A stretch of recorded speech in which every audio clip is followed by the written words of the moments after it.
I am back with Gare and Steph, and we have all been updating each other about everything. So we have broken all of the ice. Um, and now we're trying to shift into podcast mode. So yeah, we've just been yapping. But hello again, Gare and Steph. Well, hello. Hello, Steph has new everyone. hair. I'm here for it. I love I it. do. Thank you. It was time. You know, like Rafiki in The Lions King, he's like, it is time. It is time. That's how I feel. Like it was too dry. Yeah. Did you just cut or did you dye? I cut, and then the back is dark. The like back's it's still darker? light in the Okay. front, but the back is darker. I can like truly it. be the brunette that I'm on my driver's license again. Oh, Yeah. a little extra fact. Back to my roots. I know. I feel like I'm back to my almost natural color. That must be crazy because you have like really light eyes. Yeah. So I bet they really Yeah. pop when you're like brunette. Yeah, I mean, natural color. Do you know how it's like? People are like, no, it probably isn't, but it's kind of like this like mousy, really cool brown. So I like having some kind of like warmth in it. And then with like my gray coming in, I did really like light blonde, which I like, but it dries it out so much. Yeah. Yeah. So, but yeah, thanks. It's getting used to it. I like it. I told AJ, I was like, I'm changing it. I'm all about he's change like, in okay. 2025. You know what? Cut off the dead weight. That's what we're doing. Get rid of 200 pounds of stress. Yeah. Yeah. I mean, that's a major improvement. All the split ends. Trash. All the split ends and the trash. The trash. There's so much trash. We have to have some positive changes in 2025, you guys. Like, I know something has to start working, right? Right? Yeah. We'll see. I knew 2025 was going to be trash because of how mine started off. Like, I'm just going to tell you now. Like, how many weeks has it been? Three? 21st. 3 weeks. 3 weeks I literally feel like it's like 2028 at this point. I'm just like, oh my God, this has been a lot. It has been long. I started off sick, and I'm like, can we not have that set the tone for the year? Good start. Good start.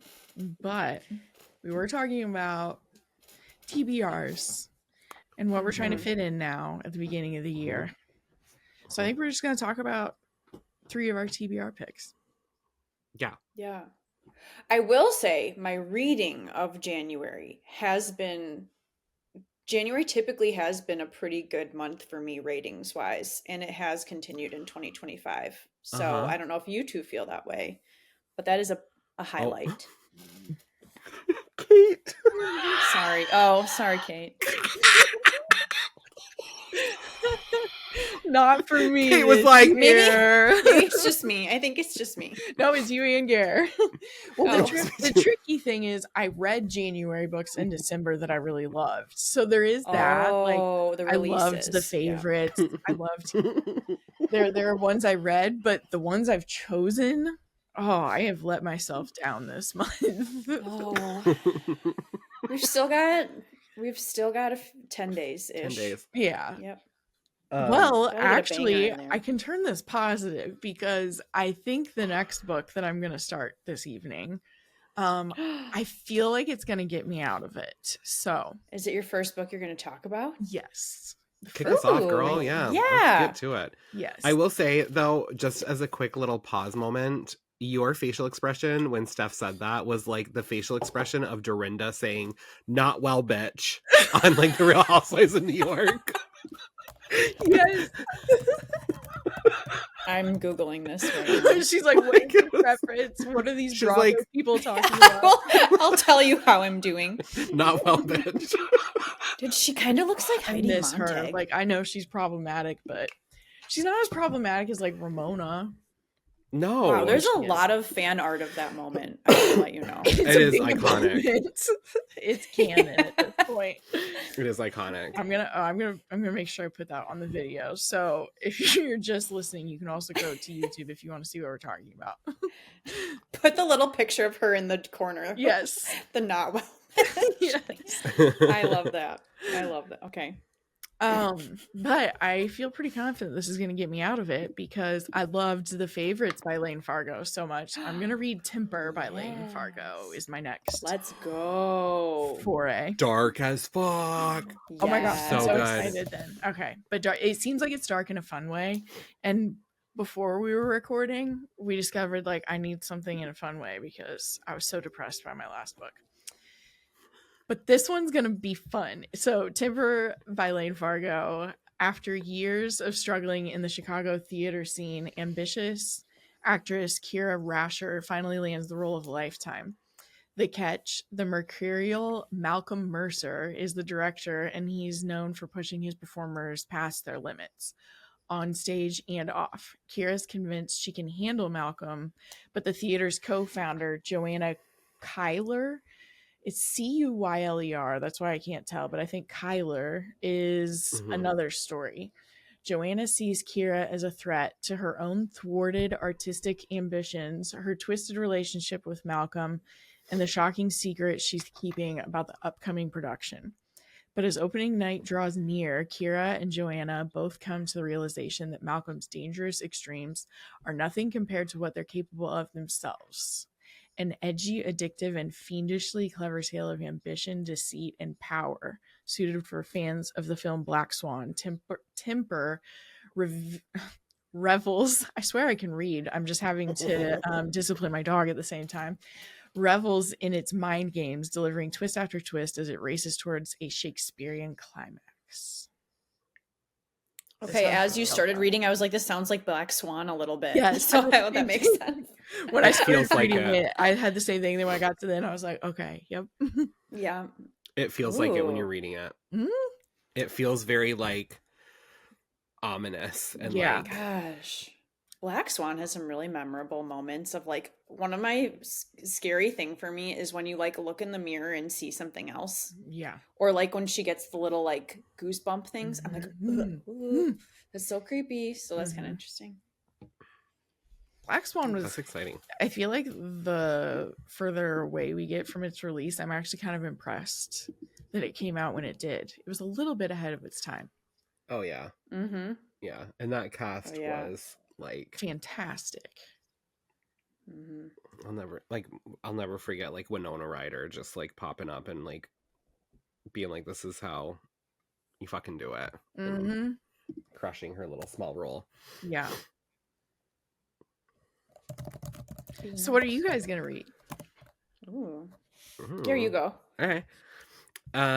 Well, I am going to not step out of my comfort zone whatsoever. Why? I just got a book. I just got a book on NetGalley, and I was like, I just got my little matcha Kindle to pop off 2025. She's a beauty. She's cute. I got a suction cup pop socket, so I can like move it around. And then I got a TikTok ad for it after you told me. Of course. That's where I found I was like, So now I'm ready to pop this little beast off. And I got a book on NetGalley called The Dark Hours by Amy Jordan. And it is for fans of Tana French and Jane Harper, which I'm obsessed with.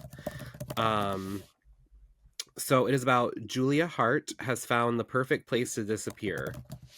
Quan Bag. Fucking murder. That is a weird name. I was like, I don't remember reading this part, but anyway, she's on a secluded coastal village on the east coast of Ireland, home to less than 1,000 residents, a popular day trip for tourists. It has proven to be a scenic corner in which to erase a life.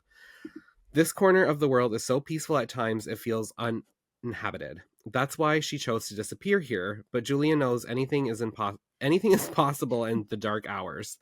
30 years ago, she helped bring down the most prolific serial killer Ireland has ever seen, and while that case spurred a successful career in best-selling book, it also is the reason she's in hiding now, all alone and haunted by the things that happened all those years ago, without the husband she had depended on. When a copycat killer strikes, Julia is called back to active duty, but this time she's not the young, naive officer she was then. She knows killers like this one who hunt for sport, and she's determined to put a stop to his plans or die trying. That sounds good. I kind of like such books an in asshole. Ireland too. I have that pronunciation. I looked at the name and I'm like, who would know how to say that? I was like, Quan. Well, and like, go ahead. Sometimes when I get like the synopsis for a book or like what it's about, I see it on like Amazon or like the publisher sends it to me and it's different than what's on Goodreads. Yeah. So like I always do a screenshot of Goodreads whenever we record, and so like I didn't really read it because I was just like, oh, I know what this one's about, but like whatever. And then like I was like, Kwang Bag. Well, at first I thought it was someone's name, and I was like, "Oh boy!" Like, what does this mean? No, I was just like, I bet it has. Have you heard how strange Irish pronunciations are? I was just going to bring up Saoirse Ronan was like on a show and she like pronounced all these words and names and you're so like, different than what you would think. So this actually probably has the craziest pronunciation too. I'm going to look it up. It's probably like Walmart. I know we must know now. Steph and I are going to type different dialects depending on where you are. Right. Okay. Kuan is the first. Kuan. Maybe. Kuan. Kun is how other people say it. Kun.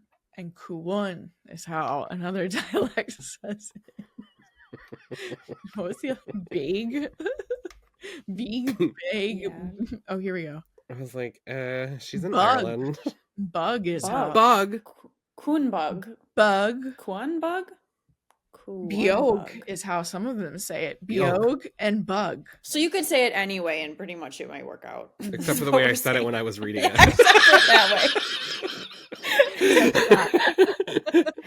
way. Never mind. Yeah, that is never specific. Well, it sounds good. Sounds good. Sounds really good. Sounds like a Gare book. Oh yeah, just hit up Kwang Byok. Oh my god. This is gonna be like Bookwild canon. Well, I was like, am I the only one that found that really funny? I've realized that AJ we were watching Modern Family, and he's like, how come you laugh at always the exact opposite parts that I laugh at? I'm like, I don't know. I don't know. Sorry. I was like, well, I thought that was really funny. So. Sometimes I feel bad, like if someone. Well, good luck following that up, Steph. Boring. Actually, I was going to look up how to pronounce something before I did this. Now I need to for sure. Please embarrass yourself like I just did. Oh, shoot. I know. I'm like, what's coming next for me? Actually, I think I would have had it right. Okay. So, I've been trying to mood read. So, I kind of manipulate this, but for one of my next book clubs, we are reading The Reformatory by Tananarive Due. And I've heard a lot of really good things about this one. When I first read it, have you guys ever read The Nickel Boys? It came out maybe like 5 years ago. I keep hearing about it. I think it's a similar like setting. So Gracetown, Florida, June 1950. 12-year-old Robbie Stevens Jr. is sentenced to 6 months at the Gracetown School for Boys for kicking the son of the largest landowner in town in defense of his older sister, Gloria. So begins Robbie's journey further into the terrors of the Jim Crow South and the very real horror of the school they call the Reformatory. Robbie has a talent for seeing ghosts or haints. But what was once a comfort to him after the loss of his mother has become a window into the truth of what happens at the Reformatory. Boys forced to work to remediate their so-called crimes have gone missing, but the haints Robbie sees hints at worse things. Through his friends Redbone and Blue, Robbie is learning not just the rules of how to survive. Meanwhile, Gloria is rallying every family member and connection in Florida to find a way to get Robbie out before it's too late. The Reformatory is a haunting work of historical fiction written by award winner Tananarive Due. And it's, I think, based on the Dozer School for Boys, which is like a real place. And so this is, sometimes I struggle with horror, as we've discussed, like the abstract nature of it. But I think this one, the thing is like there's some ghosts, but they're more like characters than like super scary. I think the horrors are more like what people do in this book. Yeah. Like what was social happening horror at the time. Yes, social horror. Yeah. Which is I can do that though. Hard. It's like the weight of blood. It's hard in its own way. Yeah. It's like anything by Jacqueline Boblitz. Yeah. And Ask for Andrea. And even like the Sundown Motel. Yeah. No, they're like faith in you. Scary in real life.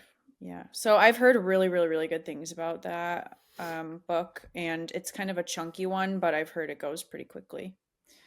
So I'm excited to hear about it too. One. I keep seeing it on TikTok. It's the historical fiction part that will always be the hardest for me. But then I bet once I'm in it, I'm fine, is kind of how I am starting to feel.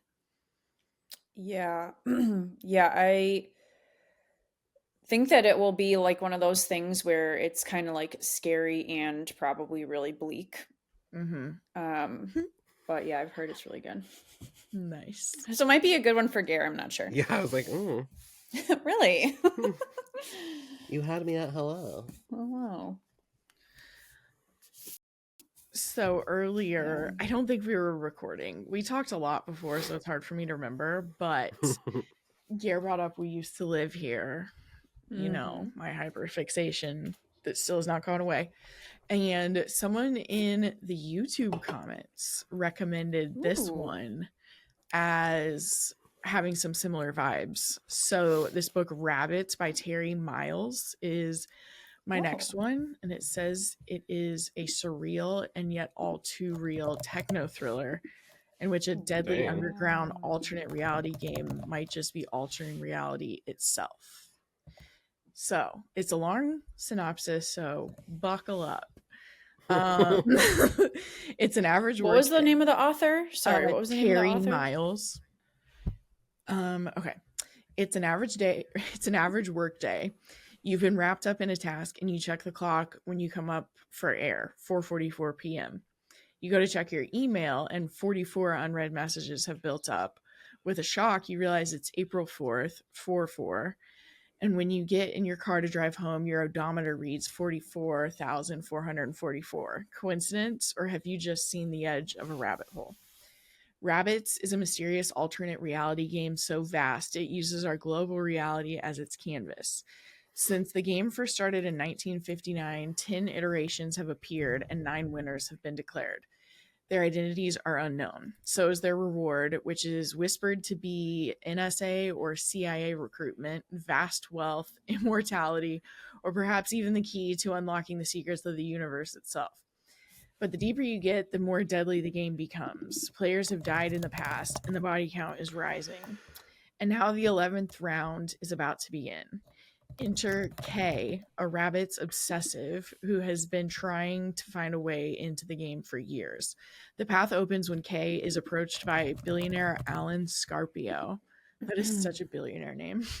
The alleged winner of the 6th iteration. Scarpio says that something has gone wrong with the game and that Kay needs to fix it before 11 starts, or the whole world will pay the price. 5 days later, Scarpio is declared missing. 2 weeks after that, Kay blows the deadline and 11 begins, and suddenly the fate of the entire universe is at stake.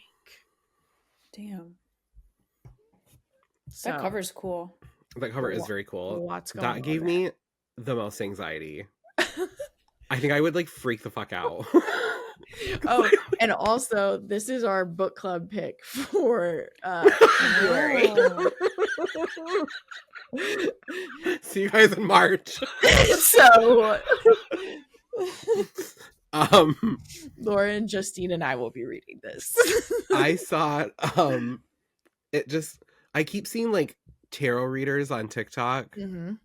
And they're like angel numbers, like watch out for like 1111 or 444 or like whatever. So like whenever I like see that, I'm like, okay, well this doesn't apply to me because I like never pay attention to that. But like when you were reading that synopsis, I was like, oh my god, this is all I'm gonna see now. And I like started to like sweat and get nervous.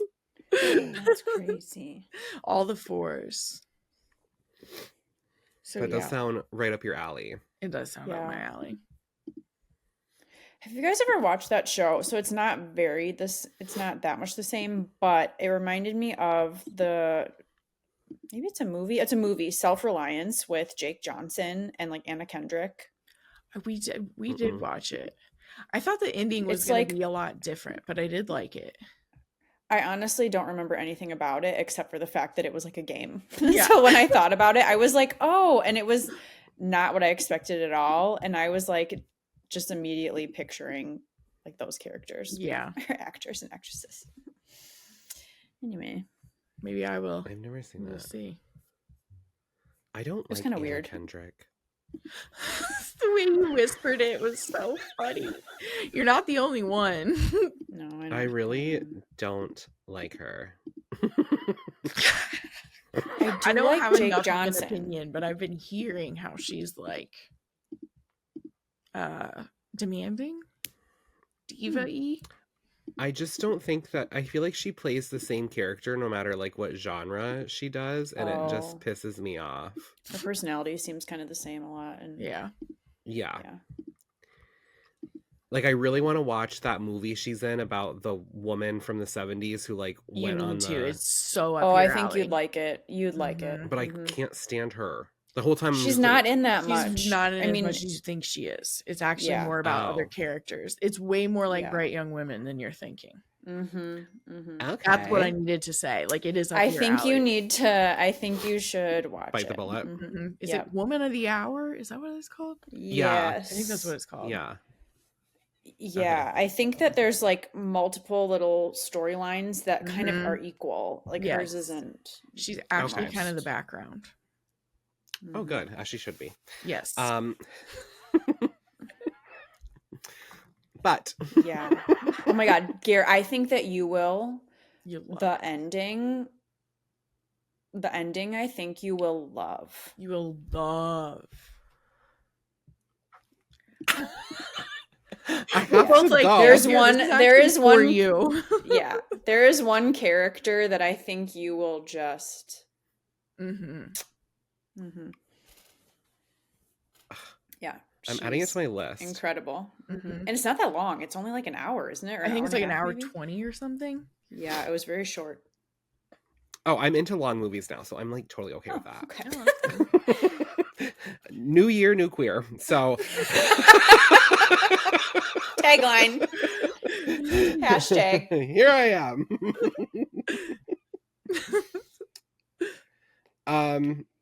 Okay. Well, another book I'm excited to read. Another book I'm excited. I just like love how you guys are like, oh, there's like a character who like you're gonna love, and I'm like, she's probably the meanest fucking character in the movie, and the ending you're gonna love, and I'm like, this is probably the most depressing ending ever. So I'm super pumped now. But I'm like, these are the things that make life worth living. Yeah. Well, speaking of bleak, I'm very excited for the new Ben Packard novel by Joshua Molling, A Long Time Gone. Ben Packard was just a boy when his older brother disappeared.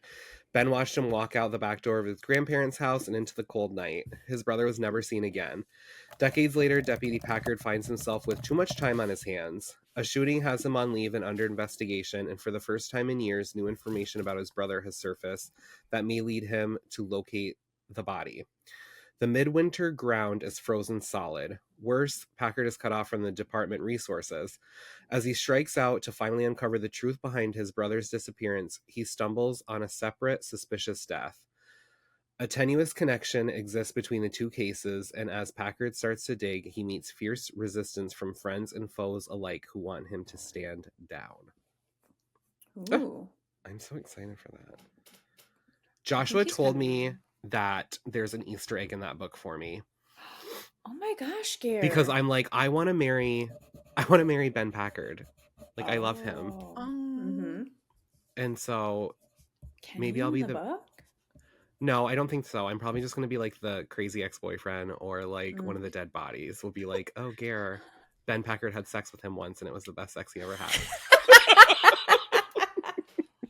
Just kidding. But if that's the Easter egg, I will gladly take it to the grave. I'm obsessed with that. I really hope that that's how it turns out. That would be amazing. What if there's like a dog named Gare or something? I know, right? Like, oh, okay, that too. Or there's like a mean like reporter who's like, your brother's death was fake, and it's like, oh, reporter Gare. With like the shellac hair. Oh my god, that's hilarious. Oh, that's so funny.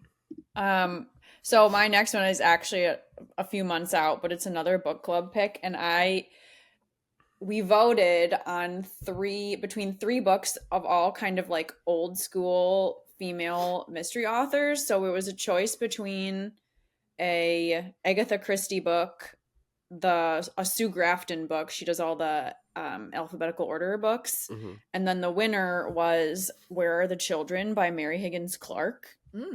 Have either of you read that before? Mm-mm. Like, I haven't read any of the like not current authors ever. So I'm interested to see like how it is. But Nancy Harmon long ago fled the heartbreak of her first marriage, the macabre deaths of her two little children, and the shocking charges against her. She changed her name, dyed her hair, and left California for the windswept peace of Cape Cod. Now remarried, she has two more beloved children, and the terrible pain has begun to heal. Until the morning when she looks in the backyard for her little boy and girl and finds only one red mitten. She knows that the nightmare is beginning again. Whoa. I was like, man, that kind of sounds like a synopsis of a book today. Yeah, and it's from 1975. Oh my god. So I'm kind of like I don't know. I'm kind of interested to see like is it hinting at time loops? Right? I don't know. Or like someone's like maybe a repeat it's beginning. She's a repeat target. It didn't mean restarting. Okay, never mind. I took something too literally. Oh, I see what you're saying. I'm not sure. But I'm just like interested Mary to see Higgins like Clark was doing time travel in the 70s. I was like, what? I was she could have by the last sentence. I was Never like, know. this is like wrong place, wrong time, but like forever ago. Might have. I don't honestly think so. I think I just wanted it to be that. Yeah. I saw some reviews that are like big triggers in this one. Whoa. But there are a lot of them are 5 stars. We love that. Mm-hmm. There was I think it was Samantha Downing had recommended like some sort of Christmassy Mary Higgins Clark book. Oh, really? I think she has like a bajillion books. She has like a ton, and I can't find out which one it was, but I remember reading it, and it was like about like a woman being stalked around Christmas time, and I like loved it. Oh, really? Yeah. So hopefully it hits the spot for you.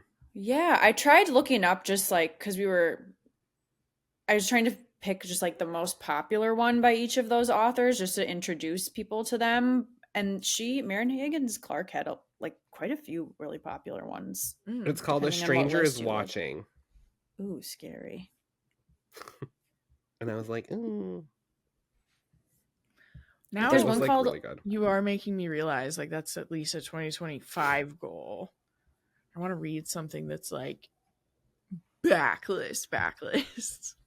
I know, it's wild. Like something 30 plus. Right. That's like 95. That's depressing me. Yeah, 90s aren't at least 40 or 50 years old, I guess is what I'll say. Kate, I think you should try some Dean Koontz.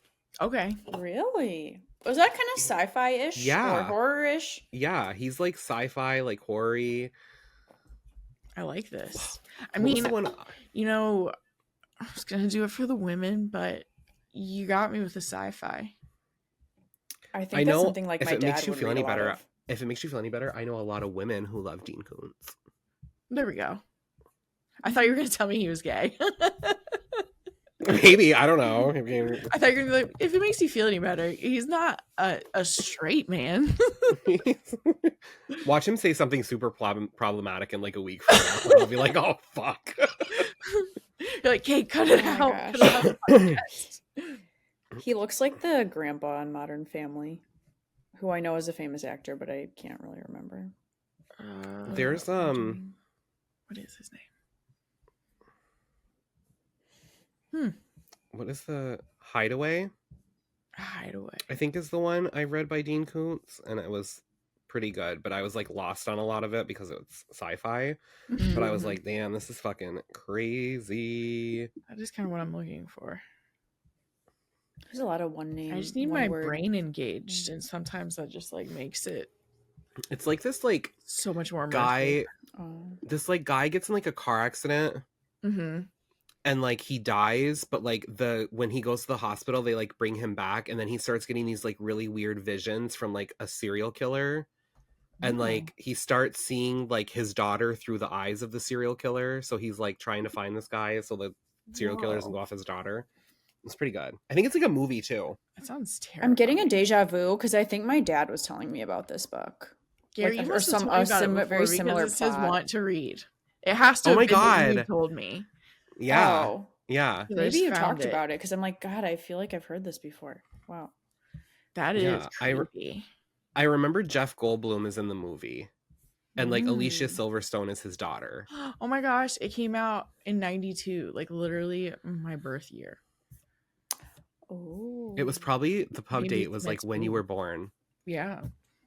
And it was just like, here's this little angel who's going to read this book.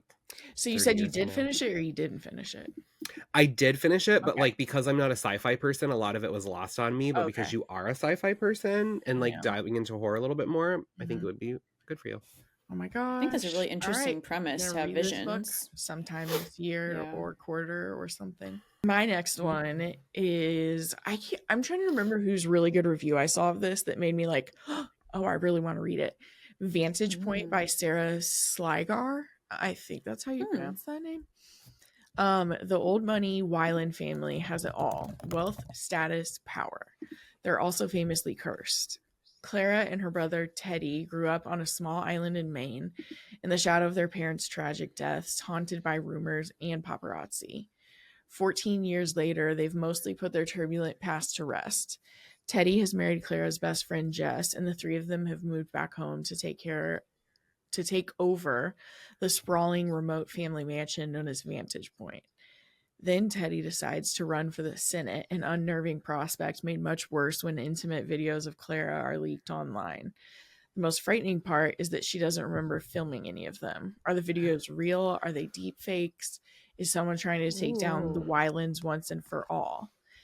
Everyone thinks Clara is losing her grip on reality, but she knows the videos are only the beginning. Years ago, the curse destroyed her parents. Now it's coming for her. Brimming with palpable tension, Vantage Point reveals a twisted web of family secrets and political ambition that raises questions about the blurred lines between public and private personas and the nature of truth in the digital age. What a final sentence there. It also says it's Succession meets Megan Abbott. If that matters to anyone. I think Hallie put this on your radar. Yeah, Hallie mentioned it, and then I had kind of forgotten about it because I just got denied on NetGalley, and then it just came out, and then someone else posted about it this week, and I was like, oh, that's out now. So yes, Hallie was the first one to ever talk about it. I want to read this too because I think I bought it because it was like double Kindle points day, the day that I saw the person's review. I wanted to read this one because it does sound really good, but also Jessica Knoll blurbed it. Yes. Oh, I saw that too. Yeah, it just came out on January 14th. So yeah, that's why I think I saw it again. I was like, ooh, I can read it now. Dude, deepfake videos are so scary, freaky. Like I hate technology sometimes. Yeah, that scares the shit out of me. Yeah, and there's like really smart people that do not use it for good at all, and it frustrates me so much. There's somebody on Twitter who just makes like deep fake AI videos of celebrities eating bowls of pasta. But they're like so real that I'm like that's like wild. The fact that you can do that, like you could do so much worse. You know what I mean? Hopefully you don't, but that's scary. Yeah, hopefully you don't. One girl I follow said that she wasn't sure about this one because she thought that it was a tech thriller, or like she wasn't sure if she would like a tech thriller, but she really enjoyed it, and she thought the family drama was really good. Yeah, I really want to read this one. Nice. I want to read it. Yeah. That cover is like really I freaking love cool the too. cover. Let's Some see if people they have hate it. it, which I get. It's a very different cover. I want it to be actually reflective. I know, like the physical copy, that would be so cool. Mm-hmm. I wonder if it is. I hope so. I'm gonna see if they have it. It calls it a gothic suspense, which like they are going away Yeah. to like a family home Yeah. or a mansion. Ugh, they don't have it at the bookstore near me. Oh, that's annoying. Did it just come out? January 14th. Yeah. So yeah, like a week ago. Nice. Annoying. Well, I'll get it on my matcha Kindle. Nice. Well, the other night I was scrolling on TikTok the minute it came back. Yeah. And I was like kind of like the mood that you were in like today that we were discussing earlier. I wanted something that was like really fast paced that would like grip me and like keep me on my toes. And thankfully to Haley, her handle is That's What Haley Read on TikTok. She introduced me to a trilogy by Mike Omer. And this book is called A Killer's Mind, and I like need to read it ASAP. 3 Chicago women have been found strangled, embalmed, and posed as if they were still alive. Doubting the findings of the local PD's profiler, the FBI calls on forensic psychologist Zoe Bentley to investigate. Zoe quickly gets off on the wrong foot with her new partner, Special Agent Tatum Gray. Zoe's a hunter, intense and focused. Tatum's a smug maverick with little respect for the rules. Together they must descend into a serial killer's psyche and untangle his twisted fantasies, or more women will die. When the contents of 3 inconspicuous envelopes reveal a chilling connection to the gruesome murders from Zoe's childhood, suddenly the hunter becomes the hunted. That's a really cool cover too, and concept. Yeah. 60,000 reviews and a 4.2. That's wild. Wow. Yeah. That's hard to do. Yeah, it is. And it's a trilogy. Wow. And one of my 2025 goals was to read a few series. Oh, nice. There you go. So I'm going to read this one. I'm going to do Lisa Gray. And then there's one other I haven't mentioned yet, but I think that it has some supernatural elements, so I'm a little nervy. Let's go. So I'll mention it some other time. We'll see how it goes first. Yeah. Talk about it another day. But yeah, this sounds good. So I'm kind of pumped for it. And I think it's on Kindle Unlimited. Ooh, even better. Thank you for that segue, actually. Ooh. So I will be traveling, so I only am going to bring my Kindle. So I was looking, I was like, I'm going to pick a book that I have on my shelf that's also on Kindle Unlimited. Nice. And I heard some really good things about this book called The Last Caretaker by Jessica Strasser. It says, it's either the perfect place to start or the perfect place to hide. Katie's divorce was, in a word, humiliating. So when her friend Bess offers a fresh start, a resident caretaking job at a nature preserve, Katie accepts. No matter that she's not exactly a nature person. How hard can it be? But from day one, something feels off. Katie's new farmhouse looks as if the last caretaker barely moved out at all. When a frantic, terrified woman arrives late at night, expecting a safe place to hide, it's clear caretaking involves way more than Katie bargained for. Suddenly, Katie is no longer sure who she can trust. The brooding groundskeeper, the daily regulars, hikers, dog walkers, bird watchers, photographers, even Bess. As Katie digs deeper for clues in the last caretaker left behind, she must discover courage she never knew she had and decide how much she'll risk to do the right thing. I can't believe I'm interested not heard to see. This. Yeah, I saw a few people that I know that I follow that have read it really liked it. I'm trying to figure out like what the mystery even is. Yeah. Yeah. I think I always assume they're not mysteries. I agree. I wasn't sure. It almost made me feel like historical fiction and maybe a very character driven. Oh, you read it? I've read other books by her. Oh, and it's very light on like the suspense thriller mystery aspect, but it's very character driven. Like I read one called, I think it's called like Forget You Know Me or something to that effect, and it's like two friends are video chatting and one of them gets kidnapped in front of the other one, or like taken. Whoa. And yeah, they're very like character driven books. But like her writing's exceptional. Yeah. It's just like when you're in the mood for something that's not super fast paced, like twisty. Yeah. I don't know. Is it There's literary? someone that's in one of my book clubs that like isn't always into thrillers, but she like loved this one.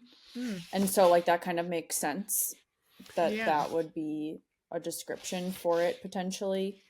So yeah, I would say, let me see here. I almost wonder if it's, I mean, I hope this isn't a spoiler because it's literally just a guess. It seems like, it almost seems like a refuge where like maybe women that are like need to get away might go. Yeah. I could see and that might be dangerous. I don't know. Did you read? Because she said it's super dark. She said it's really dark. And like, oh, wow. I think there might be like some trigger warnings. So I'm wondering if it's like domestic issues. Very well could be. Did you what the hell was the name? The Man in the Attic? Someone in the Attic? Did you read that? Andrea Mara? Yeah. I did not. Have you? Or I did. That's what I would compare Jessica Strausser to. Oh, okay. Yes. Interesting. Yeah. I've heard of her books and a lot of people liking Andrea Mara, but I have not read anything by her yet. Interesting. So I'm kind of going to see that and my NetGalley shelf. I think I'm going to start reading on Kindle. Fewer and fewer of my TBR are on Kindle Unlimited, which is a little... I wish there were more on there of the books that I already have. Yeah. Because I do love my Kindle. Same. I'm so excited to read on my new one. Yeah.